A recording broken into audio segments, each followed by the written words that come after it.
All right, let's do a little critical thinking and media literacy. There is a headline taking the internets by storm about early voting and the share of early voters that are supporting Kamala Harris over Donald Trump.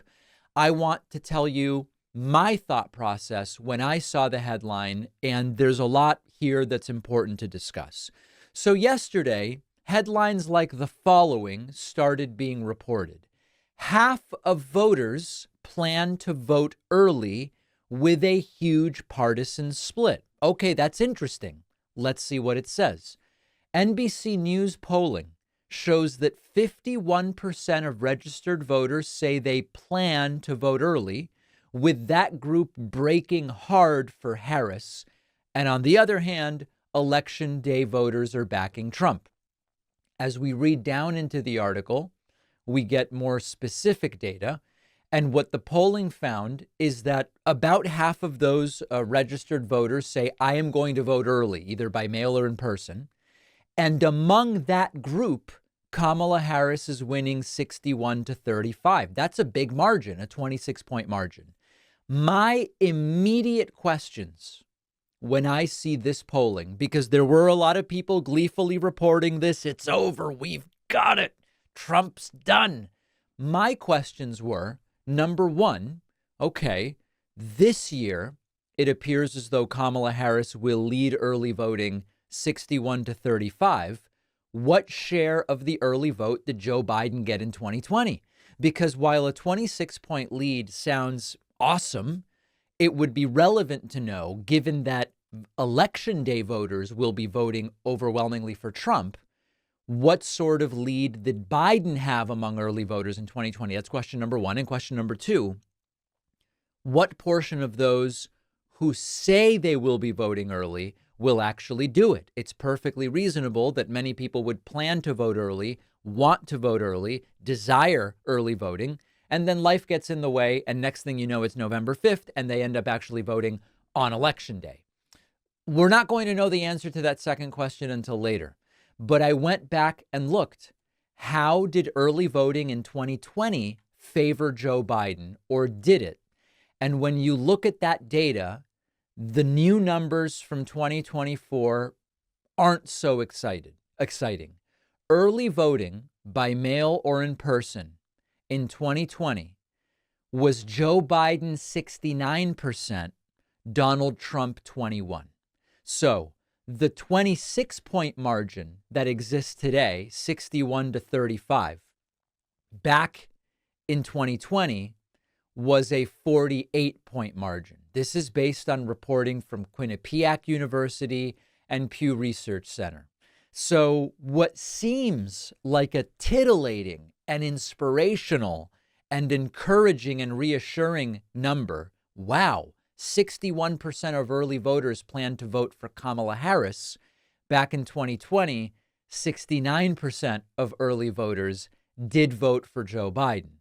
Kamala Harris is doing 8 points worse this year than Biden did in 2020 among early voters.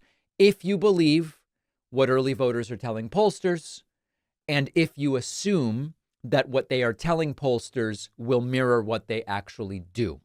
Now, I know that there are going to be people that don't like the fact that I'm reporting this. There's a lot of kill the messenger lately. If you look on my subreddit, you see people saying, oh, can't we get a little more optimism from David? All of these negative forecasts and all of this stuff. Folks, this is not a show like some of these overtly Democratic strategist or Democratic Party aligned shows where it's, well, let's calculate how the audience will react based on what we say. And here's what we want them to do. And here's how we encourage them to. No.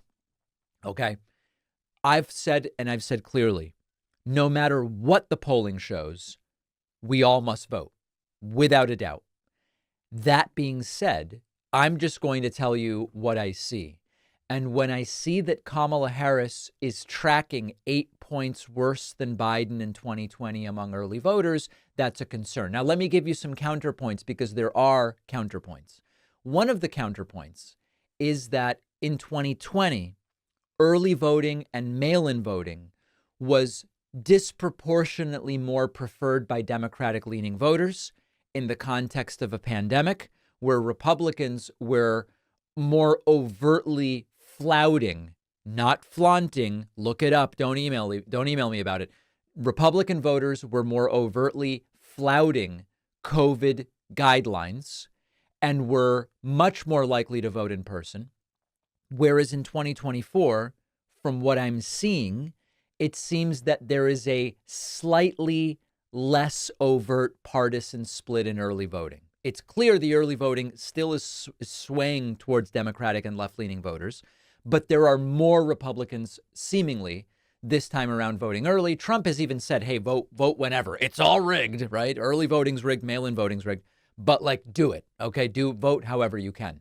So one could make the case, and I think it's a reasonable case, that although Kamala Harris is not winning the early vote seemingly in 2024 by as much as Biden won it in 2020, part of that is because both Republican and Democratic voters are participating in early voting in 2024 in a way that Republicans did not in 2020.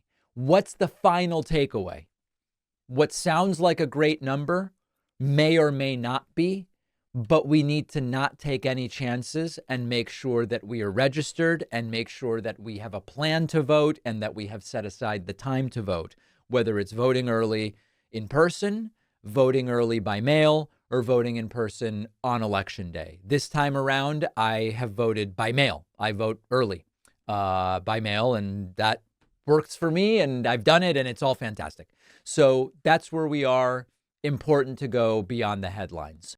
Many of us have bad habits we want to kick. Finding motivation can be hard, especially when life gets heavy and the bad habit seems to be what's keeping you sane. Thankfully, Fume is here to help you prioritize your health in a way that will not disrupt your daily life.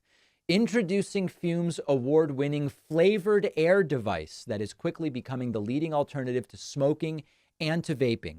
The point of Fume is to satisfy the hand-to-mouth fixation of some of these bad habits, which makes healthy change feel even easier.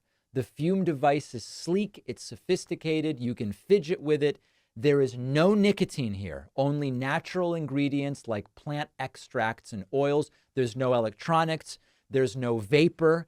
There is an amazing selection of flavors, from the popular crisp mint to the adventurous black licorice and cinnamon hearts. Fume is delicious. It's subtle. You can keep using it without feeling overwhelmed. So start your journey today. Go to tryfume.com and use the code PACMAN to get a free gift with your journey pack, which includes a Fume device, 3 core flavors of your choice, and a cleaning kit. If you are struggling to get rid of that bad habit, try Fume. The link is in the description.